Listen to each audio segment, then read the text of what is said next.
为了认得利空的依据，仁爱社会主体目前工程进度达到9成，预计114年3月就用的完工。现建的规模地下3站，地上11站，总共有75户。台南市议会建设委员会伫召集人李中琴的号召，上午前往实地会勘，包括委员会成员以及在地议员、里长拢到场来关心。议员除了关心招租的办法甲公告，另外交通甲停车的问题，以及当地并无市场用地的规划，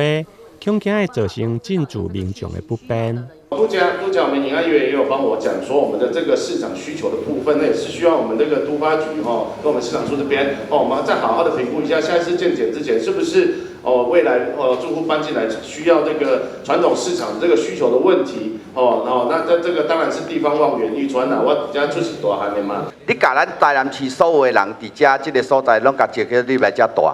你敢有去思考到咱成功里？仁爱里、仁和里，咱周边的道路是不是有法度疏解这方面的交通？人拿出来的时阵，路人实在是人满为患，车满为患。对此，都发局长徐宗强回应：虽然依据仁爱社会主体75户，当初规划汽车29位、机车90位，但周边也是有停车的用地，停车绝对无问题。而且道路的部分，也有规划新撇甲着拓宽。至于市场用地，因为当初并无规划，未来将等待周边都市更新，再过来重新找地。市场的部分我刚刚已经有讲了，我们会在下次通检的时候再去盘点适合的公共土地来设置。那希望是在大家入住之前能够找到一个，不然的话就是先找一个临时的一个那个设置摊放集中场的方式，先来提供这样的功能，然后我们会找一个适当的土地来做永久的一个市场用地。我想这个地方的居民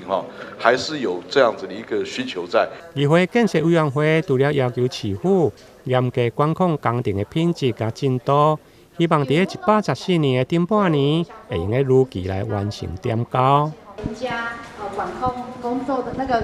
工程品质及进度，那在114年的上半年能顺利进行点交的作业。那在第二点就是即将完工之社宅个案，包含本日现勘，请市府用最快速的时间来确认租金及我们相关招租的公告，然后并要广为宣传，然后那我们所有台南市民知道说我们现在办理的情况是怎么样。随后，一家人嘛分别参观无同房型的样品屋，分别有1人房的套房、卧室独立的隔间、2人房加3人房顶。另外，伫个2楼的部分，还有规划无障碍的房间加下间顶，希望提供厝内有无障碍者用的优先。台南新闻林根采访报道。